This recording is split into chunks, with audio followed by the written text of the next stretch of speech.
নমস্কাৰ প্ৰিয় শ্ৰোতাসকল, আপোনালোকে শুনি আছে পঠনবাই মন সম্ৰাজ্ঞী চেনেলৰ পৰা কবিতা। আজিৰ কবিতাৰ শিৰোনাম অনুভৱৰ ৰং। কবি মুন্মী ভট্টাচাৰ্য।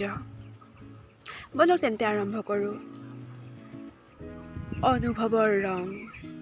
ৰংবোৰ কেৱল চাবহে পাৰি, চুব নোৱাৰি। সুখবোৰো ধৰি ৰাখিব নোৱাৰি।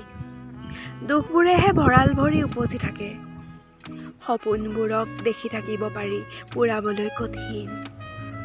স্মৃতিবোৰ হিয়াতে সামৰিব পাৰি, কিন্তু বিদায় দিব খুজিলেও এৰিব নোৱাৰি। সৰা পাতবোৰৰ ঠাইত এদিন কুঁহিপাত হয়। সময়ে সকলো পাহৰাই, কিন্তু চকুৰ পলকে কঢ়িয়াই হৃদয়ৰ কোণত সাঁচি ৰখা অনুভৱবোৰক জীয়াই।